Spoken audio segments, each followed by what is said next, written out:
Hello, hello. Welcome to today's Fall for Watercolor Art Class. We are going to be talking about some super exciting, fun tricks of the trade to create interesting textures on our watercolor paper using things you might be able to find in your kitchen. So yeah, let's get into it. If you don't know what's going on here, welcome. We're doing a challenge where we are painting something new every day in the month of October. And you can find more details about that in the link below. And I'm also doing Monday through Thursday tutorials. So get psyched. We're just covering a lot of the different basics of watercolor. And it's going to be really nice to just kind of have this as a reference. These will be available for replay as needed. So if you're ever like, what was that thing with the stuff? You've got it. And I feel like, Thursday, usually we do our lives from 9 to 10-ish a.m. Pacific Standard Time. But this Thursday, we are actually going to be doing it in the evening at 7:30 PST. So mark your calendars. Nope, that's the right size. Okay, so I changed around the cameras a little bit, so let me know if you're having any trouble seeing anything. Focus, focus, focus.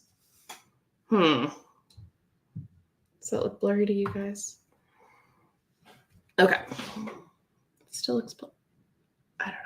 Let's just start painting and see if it focuses. All right, so we're going to use a couple different tools today. I have my mortar and pestle here with some rock salt. It's the pink kind because it's pretty, but you can just use like table salt, Morton salt, whatever. I like the rock crystals because I can grind them to different shapes and sizes, and that gives a little bit more kind of diversity to my salt stuff. But table salt is totally cool. All right, so this is isopropyl alcohol. This is going to make a really fun effect too. I have saran wrap or just kitchen cling wrap, and we're gonna use this. Oh, I forgot a fork, but I was gonna bring a fork, but that's okay. I'll use something else. I have a straw that I stole from the juice boxes, and I have an eyedropper. Okay, so let's get into it. This one's pretty fun. So I'm just gonna paint on my paper. Let's use this primary blue. I feel like that's a really fun color to use. Okay, so what I'm gonna do is I've painted a little bit of paper. Let me see if I can. I feel like this one isn't focusing very well. Okay, there we go, that looks better. So I've painted a little bit on my paper. I'm grabbing some of my salt. I'm just gonna put that on there and we're gonna let it dry. Okay, so I just sprinkled a little bit. And what it's gonna do, because salt is absorbent, it is going to suck up the pigment, the paint around it. So since our paint is water-based, it's gonna suck up that water and create a really interesting pattern. I'm really curious now. I wonder what rice would do. Probably something similar, because you know how you put your phone in rice if you drop it in the tub? I mean, no, that's never happened to me. Okay, so we're gonna let that one dry. Next, we're gonna go ahead and do, let's do the saran wrap, because that also, we wanna let that dry. So this one's pretty cool. You can just kind of scrunch it up, and you can either just dab, dab, dab, or you can put it on there and let it dry while it's on there. And if you let it dry while it's on there, it's going to allow those kind of wrinkles and crinkles to form drying lines. Okay, so we'll just kind of leave that there while it's staying. Okay, while it's drying. This is going to be like a do and then reveal later, I feel like. Okay, so let's do the next one. We're going to do the eyedropper. And this one you can also do with your paintbrush. I think the eyedropper is just a really nice tool to use. So I'm just picking up a little bit of water, and you can just drop in little droplets. And it's going to create some really neat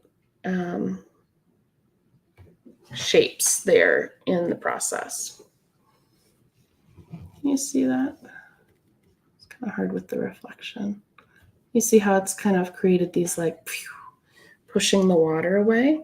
And the drier your paint is when you do this, the more dramatic it's going to be. So let's make like a little bit of a drier patch and darker, so that we can really see the effect of this.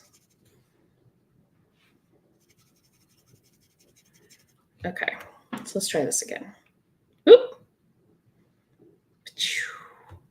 Whoa.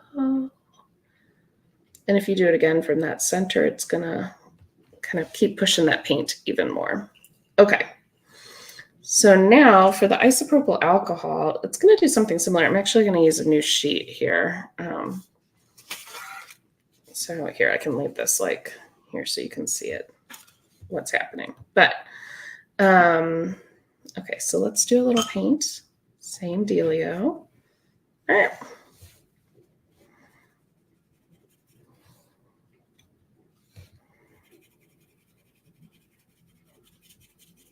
Okay. Be sure to answer today's question if you're tuning in live. That's the way I can kind of track that you're here for the giveaway. If you don't have a hack, that's okay. All right. But just say hi. Okay, so for this, I am going to go really, well, I think I need a little dish. Let's see what I have here. Maybe I'll put a little bit on my straw here and clean it.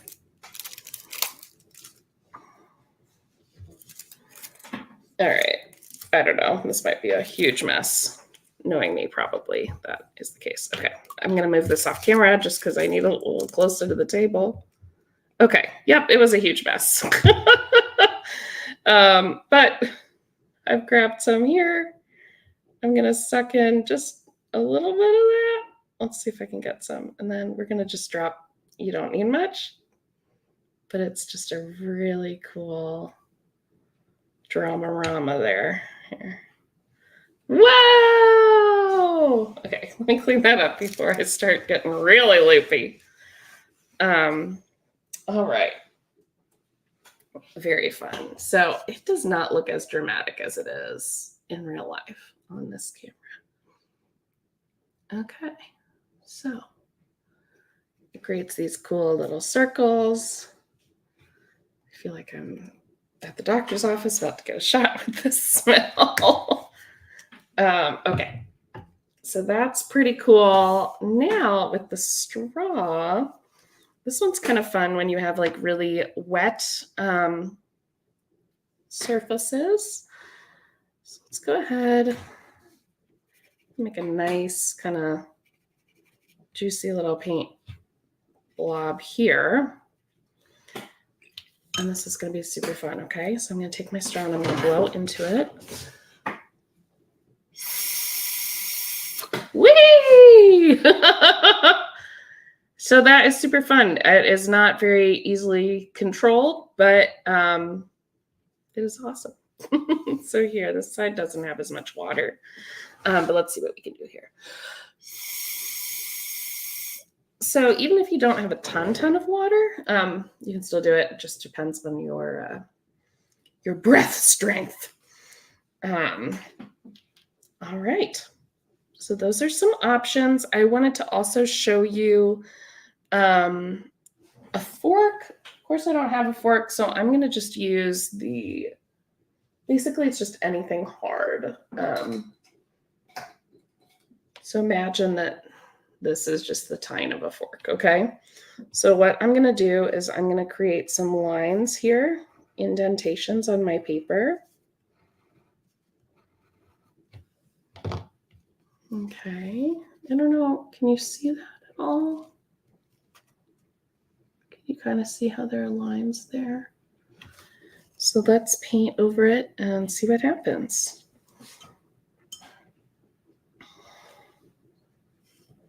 Ooh, my paint is dirty. Okay, so it's a little bit darker in those spots.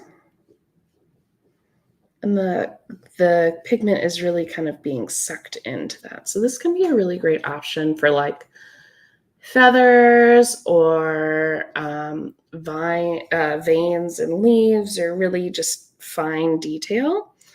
This is different. So with colored pencil, you might do this and that would actually keep the area white, because with colored pencil, you're going over the surface. So the indentation preserves the white of the page.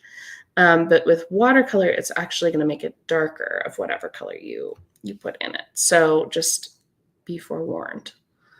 If you're a colored pencil artist and are trying to have the same effect, it's going to work differently. So I'm going to just kind of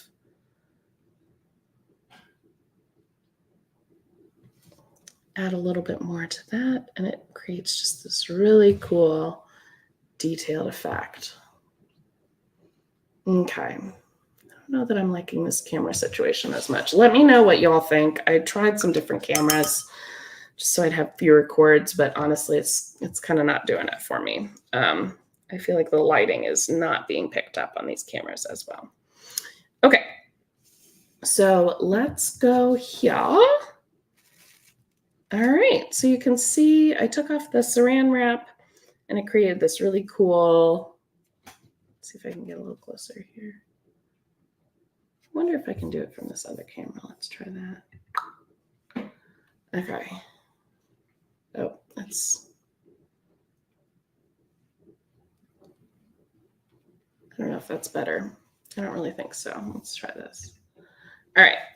Next one is the salt. So we can rub those salt crystals off. And that also creates a really cool texture. It's nice and earthy. Unfortunately, these cameras just really aren't doing it justice. What did we do on this one? This one was water. So as you can see, it's really soft. You can kind of see how it's been pushed away. Here you can see it a little bit better. Actually, these are still damp, so I'm wondering if I put a little bit more water in here. See if we can get even more of a reaction. Yeah. Okay, so yeah. It was still wet, so it still creates, we get a little bit more of a drama effect there because it was closer to dry. And so the water coming in is able to push the pigment away a little bit more easily. Okay, let's take a look over here. So this is the isopropyl alcohol. Created these really cool little circles. I thought this would be really fun with like tentacles or something. We've got the straw, and then this is the lines with the sharp object. And you want to be pretty gentle because you don't want to like totally, destroy your paper. But this can be a really great technique for getting some really fine lines there. Okie dokie. So let's go ahead and paint our gourd. And we're going to be using the salt technique mostly. Okay. And I'm going to do a yellow underlayer. I want like a big, juicy yellow. So I'm going to use some New Gamboge. I also have some transparent yellow from my Mary Blue that I just added to my palette. And we're just going to create like kind of one of those warty little little dudes. And there's no rhyme or reason to this shape. You make it as fanciful as you want. I kind of want to add in like a little bit of New Cambodian, some orange here. Just make it nice and grody. Okay. There we go. I might add in some like drops of water over here just to kind of get an uneven coverage. I've left some areas dry. And let's go ahead and throw some salt on this under layer where I want some of that texture. And we're going to let this dry with the salt on it, but I also wanted to show you that you can add pigment with the salt on it. So let's add just like a little bit of the green. I'm going to do some green gold here, just kind of around the salt. And this can kind of add a cool. So I'll do it just on this side, and then we'll have that side to compare to. Ooh, getting crazy over here. There we go. Be an ugly, ugly gourd. Exactly what we were going for. I might even do some of my stem. I'm grabbing. So, oh, I did this so that you guys could see. Nope, that's not what I wanted. There we go. So you guys could see some of the color mixing maybe a little bit better. So I'm grabbing some stuff just here in my orangey yellow mismatch pile of fun. Okay.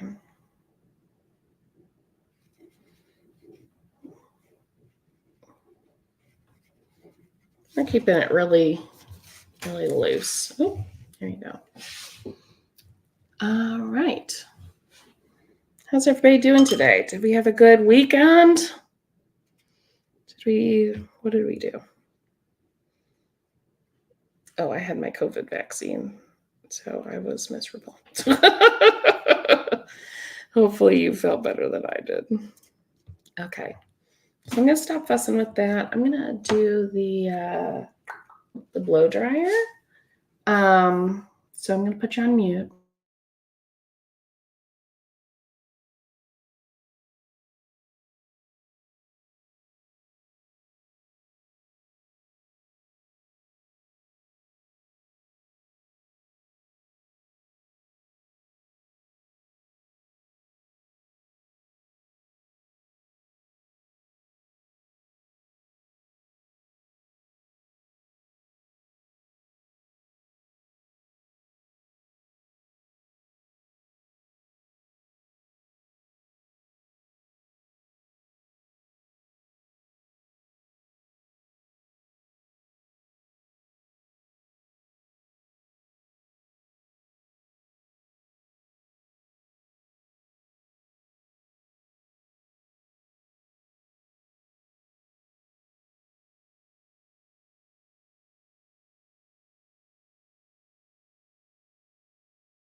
Oh my gosh, it is still muted. Thank you so much.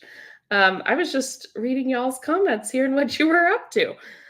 So I am painting the pumpkin. Sorry about that. I've left, or not pumpkin, the gourd. I've left areas with without painting on them, like the seams, the shape of the pumpkin. Not pumpkin, gourd, Kate. Just like how we did for our pumpkin. And I'm okay that it's like craggy and kind of grody looking. Like that's what we're going for here. So we're okay with it. We like it. We're here for it. And yeah, so I have mixed up some colors here. I think I probably was muted for that too. So what I do when I'm mixing colors is I like to mix up a lot, but I'll kind of make some side colors over to the side. So I'll make some cooler colors and some darker colors, just so I have a little bit of variety to add in. And I like pulling from the original color that I made and adding those other details, those other colors, so that it is still really cohesive with the whole piece. All right, so I love that this is bleeding and blending. I'm just adding a little bit of shadow here along those little lines to give some oomph. Some are blending, some are not. I'm cool with that. Kind of giving it like some little warty vibes. So where I am imagining these warts are, I'm just doing like a little moon kind of semicircle in that area to give it like almost like a little shadow. And I'm trying to make it really random. You can go back into those warty zones. I might even use like a little paper towel. All right. Just kind of tap, tap, tap. So we can really see those warty textures. And then while it's still wet, let's go ahead and add some salt again, because we love a salt moment.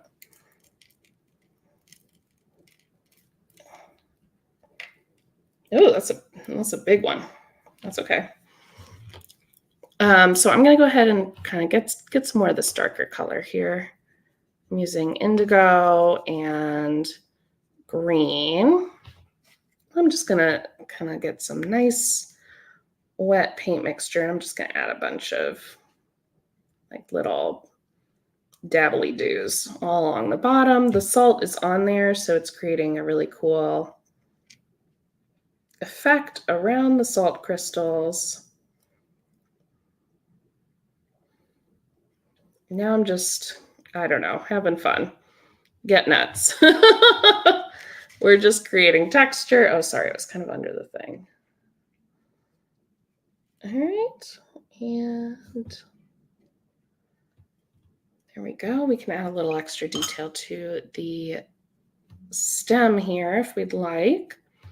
So just kind of, God, I don't want to give it like too much tension here. Just a little pizzazz. All right. Maybe I'll put some of this brown down here too, since we're doing some wet and wet. I feel like this gourd is for sure a little dirty. It's, you know, it's seen some stuff. All right, let's might add like a little bit of kind of blue into my orange here to get a darker brown for the dirt. And I'm gonna let some of that dirt soak into the gourd here at the bottom while it's drying, because I like it kind of commingling, having like a little dirt party down here. I might add in just a little extra drama while we're using some wet and wet. And that's kind of it. I'll wait for this to dry. So when you do use your drying tool, it will dry things differently with the salt than if you just let it sit. It's not like a huge difference, but I do find I like it when you wait for it to actually dry. I think the crystally look is a little bit more interesting. Sometimes when you dry it with a blow dryer, I feel like it just kind of, let's see, how do I want to describe this? I feel like it just, I don't know. I think it looks rushed and it's not as interesting, I guess. So try it yourself, see what you like. Oh, I keep putting it too high, but yeah, this was, this is messy. This is kooky, but it took us like almost no time at all. Oh no, my computer is almost out of battery.